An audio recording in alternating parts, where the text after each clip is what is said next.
In the depths of a lost civilization, a calendar was developed that would intrigue generations, featuring a creation story shrouded in myth and a cycle of time unlike any other. Why has this calendar fascinated the world for centuries? You'll find out as we explore 5 events that happened today in history.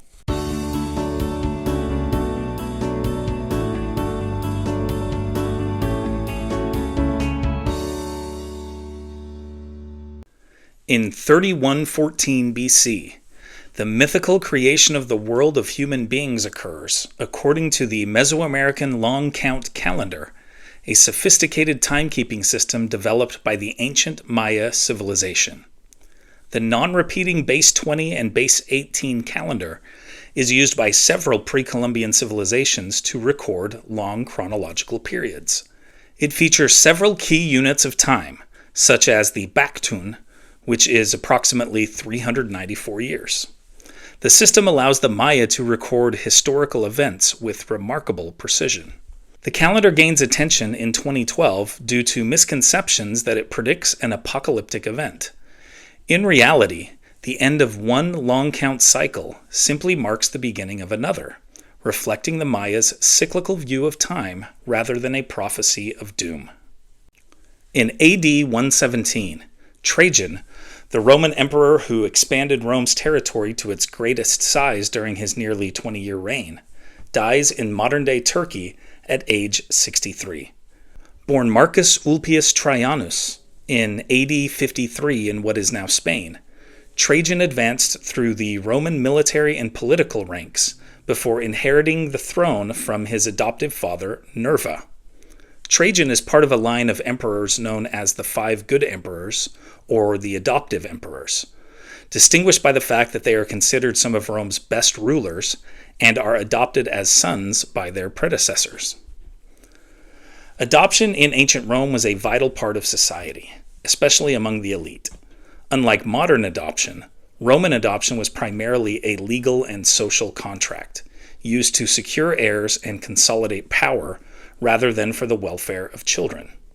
In fact, the adoptee was often already an adult when adopted.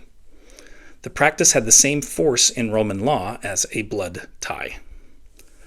Trajan's rule was marked by a series of successful military campaigns, particularly the conquest of Dacia, which is more or less modern-day Romania. This greatly enriched the empire and expanded its boundaries to their greatest extent. His reign was also characterized by ambitious construction projects, including the impressive Forum of Trajan and Markets of Trajan in Rome. Trajan dies of an illness in Selinus, a port town on the southern coast of what is now Turkey.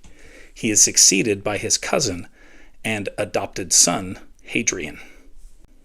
In 1934, a group of federal prisoners classified as most dangerous is moved to Alcatraz Island near San Francisco.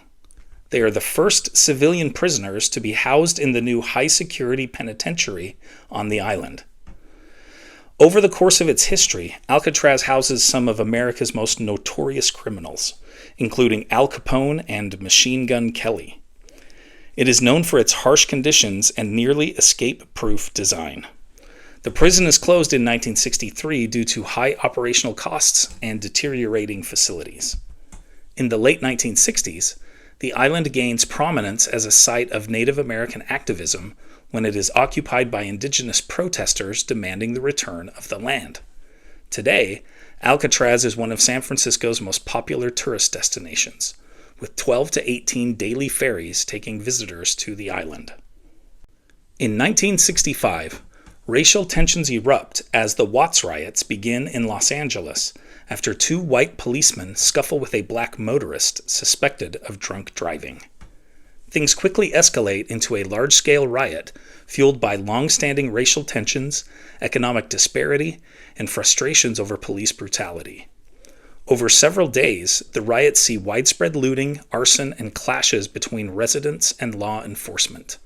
In the end, there are 34 deaths, over 1,000 injuries, and $40 million worth of property destroyed. The California National Guard is deployed to help restore order and curb the violence. The aftermath leads to a period of recovery and reflection, with the city of Los Angeles and the nation grappling with the underlying issues of racial inequality, police-community relations, and economic disparity exposed by the riots. In 1998, 2 middle school boys are found guilty in the Jonesboro school shootings after killing 5 people and injuring 10 more at their school in Arkansas 5 months earlier. Because they were only 13 and 11 at the time of the incident, they are sentenced to confinement until they reach the age of 21, the maximum sentence in the state for minors under the age of 14. The shooters, Mitchell Johnson and Andrew Golden, are released in 2005 and 2007. Their records are expunged. In 2007, just over a year after his release, Johnson is arrested after a traffic stop in Fayetteville, Arkansas, for carrying a loaded pistol and marijuana possession. He is sentenced to 4 years in prison. In 2017, the victims' families are awarded $150 million in damages, and Golden and Johnson are prohibited from profiting in any way from the shooting. Golden, who was 11 at the time of the shooting, dies in 2019 at age 33 in a car crash on an Arkansas highway. Which of these events did you find most interesting? Let me know in the comments. Also, don't forget to check out Today in History in my Teachers Pay Teachers store. There's a link in the description. I would also love it if you would like this video and subscribe to my channel. It really helps me out. And you can see more great Mr. Lewis videos right over here. Thanks for watching.